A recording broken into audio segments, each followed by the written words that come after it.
Hello， 你好，我係 Ernest， 係 Financial Partners 嘅大中華區董事。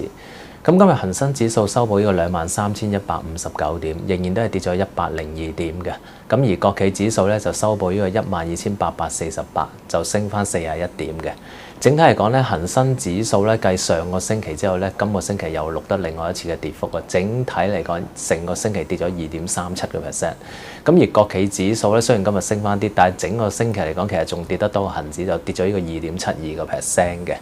咁你話今日個市要點走咧？其實今日嗰個低位喺一開始嘅時候差唔多都做咗㗎。咁你見得到，其實整體嚟講，今日全日嘅波幅都係得200幾至300點到唔夠，咁就最尾期指咧就仍然都係做緊低水，咁啊做緊呢個22,970點，低水呢個189點嘅，整體成日個成交就702億。咁啊至於國內嗰邊嚟講咧，其實今日咧都係開頭嗰陣時咧做得比較差啲，不過臨尾咧就跌幅收窄翻。今日咧呢個滬深同埋上證都係錄得少少嘅跌幅嘅，咁但係成個星期嚟講咧，仍然都滬深跌咗2.2%嘅，而上證咧。其實如果你睇翻咧，由上個月嘅21號2個星期之前咧，嗰個即係高位到而家咧都跌咗接近5.4%。不過整體嚟講，如果你話今年年頭到而家咧，即係如果金磚四國咧，其實仍然都跑贏咗印度同埋巴西嘅，因為其實印度同巴西今年都跌得比較多少少。咁啊當然啦，就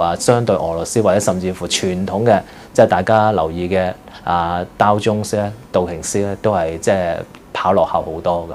咁啊，今日咧就見翻啲朋友晏晝食飯，咁但係其實而家食飯又難約咗，因為時間大家改咗啦嚇。咁啊，同埋咧，其實好多都搬出咗去中環區，因為點解咧？其實即係大家傾開偈就話，好多公司其實佢哋自己老闆咧都係將自己本身原本喺中環嘅寫字樓咧，都搬咗去其他嘅即係平少少租金嘅地方。咁啊，睇翻今日有一個報告出咗咧，就係話嗰個差餉物業估價署就睇翻2011年嗰個商業供應量咧，嗰個寫字樓咧，其實就大約講緊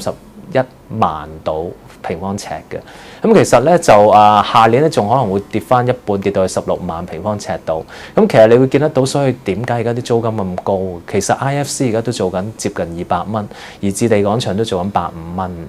咁所以咧變咗好多朋友咧，其實都喺中環區即係搬走咗，要約食飯都爛咗，就係咁解。咁啊，如果你睇翻最近嗰啲，唔好話租金成交都講緊2萬幾蚊一尺，譬如黃九又好啊，甚至乎去到順德嗰啲都係講緊 over 2萬幾蚊一尺嘅。咁所以咧，其實如果大家見得到就係話港島區嗰個供應量咧，其實都冇乜機會大升嘅情況之下咧，其實可能將來咧，如果真係中環自己本身約開嘅朋友，可能真係咧食飯嘅機會會越嚟越少嘅都。